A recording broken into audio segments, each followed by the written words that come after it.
तो पंजाब विधानसभा चुनाव से करीब 6 महीने पहले भारतीय जनता पार्टी एक बार फिर ऐसे राजनीतिक माहौल का सामना कर रही है जो उसे 2021-2020 के किसान आंदोलन की याद दिला रहा है।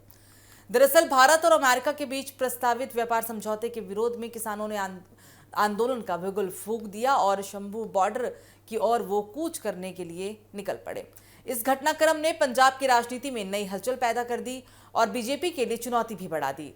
हाल ही के दिन में प्रधानमंत्री नरेंद्र मोदी के पंजाब दौरे के ने यह भी संकेत दिया था कि बीजेपी राज्य में विकास, निवेश और इंफ्रास्ट्रक्चर के मुद्दों के जरिए नई राजनीतिक शुरुआत करना चाहती है। प्रधानमंत्री का हरे रंग की पगड़ी पहनना भी किसान समुदाय के प्रति सकारात्मक संदेश देने की कोशिश माना गया। पार्टी की रणनीति साफ दिखाई दे रही थी कि कृषि कानूनों के विवाद से आगे बढ़ते हुए चुनावी चर्चा को विकास और रोजगार जैसे मुद्दों पर केंद्रित किया जाए, लेकिन किसानों के नए आंदोलन ने इस रणनीति को झटका दे दिया। शंभू बॉर्डर पर बड़ी संख्या में किसानों के जुटने और हरियाणा पुलिस के द्वारा उन्हें दिल्ली की ओर बढ़ने से रोकने की तस्वीरों ने एक बार फिर से वही माहौल बना दिया जो 2020-21 के किसान आंदोलन और 2024 के किसान प्रदर्शन के दौरान देखने को मिला था। बैरिकेडिंग, सुरक्षा व्यवस्था और किसानों के विरोध की तस्वीरें राजनीतिक रूप से बीजेपी के लिए अब असहज स्थिति भी पैदा कर रही है। इस बार हालांकि किसानों का विरोध भारत अमेरिका व्यापार समझौते को लेकर है।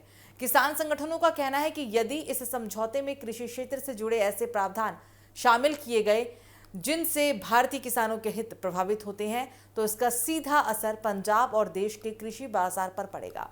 और यही वजह है कि किसान संगठन सरकार से स्पष्ट आश्वासन की मांग कर रहे हैं। बीजेपी के लिए यह स्थिति इसलिए भी चुनौतीपूर्ण है क्योंकि 2020 में 3 कृषि कानूनों को लेकर हुए आंदोलन का अब राजनीतिक असर पंजाब में लंबे समय तक देखने को मिला था। उस समय केंद्र सरकार लगातार कहती रही कि किसानों ने कानूनों को ठीक से नहीं समझा था और एमएसपी व्यवस्था और मंडी प्रणाली जारी रहेगी, लेकिन किसानों का भरोसा नहीं बन पाया और आखिरकार सरकार को तीनों कृषि कानून वापस लेने पड़े। अब जब विधानसभा चुनाव नजदीक है तब एक बार फिर किसान मुद्दा राज्य की राजनीति के केंद्र में है, आता दिखाई वह भी देख रहा है। अब ऐसे में बीजेपी की कोशिश होगी कि आंदोलन का असर सीमित रहे और चुनावी विमर्श विकास और केंद्र सरकार की योजनाओं पर ही केंद्रित किया जाए, तो दूसरी ओर विपक्षी दल इस मुद्दे को किसानों की नाराजगी से जोड़कर भी एक राजनीतिक लाभ लेने की कोशिश करेंगे। अब आने वाले महीने में यह देखना भी अहम होगा कि केंद्र सरकार किसानों की आशंकाओं को किस तरह से दूर करती है और क्या भारत अमेरिका व्यापार समझौते को लेकर कोई स्पष्ट नीति सामने आती है। लेकिन फिलहाल इतना तय है कि पंजाब में किसान आंदोलन की वापसी ने विधानसभा चुनाव से पहले राजनीतिक समीकरणों को फिर से बदलने की यहां पर संभावनाएं भी बढ़ा दी है। बीजेपी के लिए ये केवल कानून व्यवस्था का मामला नहीं बल्कि अपनी एक राजनीतिक स्वीकार्यता और किसान समुदाय के बीच एक विश्वास बहाल करने की एक बड़ी परीक्षा भी बन गया है। किसान आंदोलन की तस्वीर आप देख रहे हैं, ये तस्वीर हमें याद दिलाती है 2020-21 की वो घटना जब पंजाब के किसान किस तरीके से पंजाब हरियाणा के जो किसान हैं वो दिल्ली कूच किए थे और ये आंदोलन कितना देशव्यापी कितना हो गया था ये सभी को याद होगा। और जो ये तस्वीरें हैं कुछ ऐसा ही, इसको देखकर भी वही दृश्य याद आता है जो 2020-21 में हमने देखा था। तब किसानों के द्वारा 3 कृषि कानून का विरोध किया गया था और अब क्योंकि भारत अमेरिका जो व्यापार समझौता है इसका विरोध किसानों की तरफ से पुरजोर तरीके से किया जा रहा है। भारत और अमेरिका के बीच प्रस्तावित व्यापार समझौते के विरोध में ही अब किसानों ने आंदोलन का ऐसा लग रहा है कि बिगुल फूंक दिया है और ये तस्वीरें शंभू बॉर्डर की है। शंभू बॉर्डर की ओर किसान अब कूच करने के लिए शुरू कर दिए हैं। इस घटनाक्रम ने पंजाब की राजनीति में एक नई हलचल पैदा कर दी है और बीजेपी के लिए चुनौती भी बढ़ा दी है। प्रधानमंत्री नरेंद्र मोदी हाल ही में पंजाब के दौरे पर भी थे और इस दरमियान उन्होंने विकास, निवेश और इंफ्रास्ट्रक्चर के मुद्दे के जरिए नई राजनीतिक शुरुआत करने की बात भी कही थी। प्रधानमंत्री का हरे रंग की पगड़ी पहनना भी किसान समुदाय के प्रति सकारात्मक संदेश देने की एक कोशिश भी माना गया था। अब पार्टी इस रणनीति पर साफ तौर पर दिखाई दे रही थी कि कृषि कानूनों के विवाद से आगे बढ़ते हुए चुनावी चर्चा को विकास और रोजगार जैसे मुद्दों पर केंद्रित किया जाए, लेकिन किसानों के इस नए आंदोलन ने इस राजनीति को झटका दे दिया है। इस रणनीति को झटके के तौर पर देखा जा रहा है।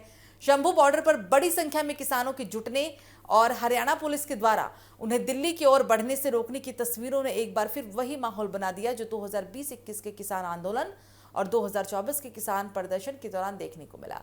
बैरिकेडिंग, सुरक्षा व्यवस्था और किसानों के विरोध की तस्वीरें राजनीतिक रूप से बीजेपी के लिए असहज स्थिति पैदा कर रही है और तस्वीरें यही बयां कर रही हैं।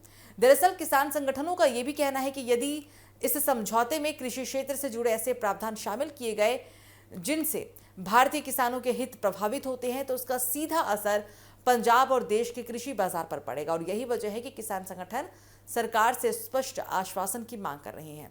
बीजेपी के लिए यह स्थिति इसलिए भी चुनौतीपूर्ण हो जाती है क्योंकि 2020 में सभी को याद है 3 कृषि कानूनों को लेकर हुए आंदोलन का राजनीतिक असर पंजाब में लंबे समय तक देखने को मिला था। और उस समय केंद्र सरकार लगातार कहती रही थी कि किसानों ने कानूनों को, जो 3 कानून लागू करने की बात कही गई थी, तब उसे ठीक से समझा नहीं।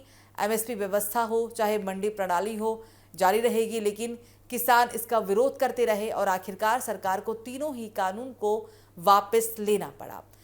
एक बार फिर किसान मुद्दा राज्य की राजनीति के केंद्र में आता हुआ दिखाई दिया और ऐसे में अब बीजेपी की कोशिश यही होगी कि आंदोलन का असर सीमित रहे और चुनावी विमर्श, विकास, केंद्र सरकार की योजनाओं पर केंद्रित किया जाए। तो दूसरी ओर विपक्षी दल अब इस मुद्दे को किसानों की नाराजगी से जोड़कर राजनीतिक लाभ लेने की भी जाहिर से बात है कोशिश करेगा।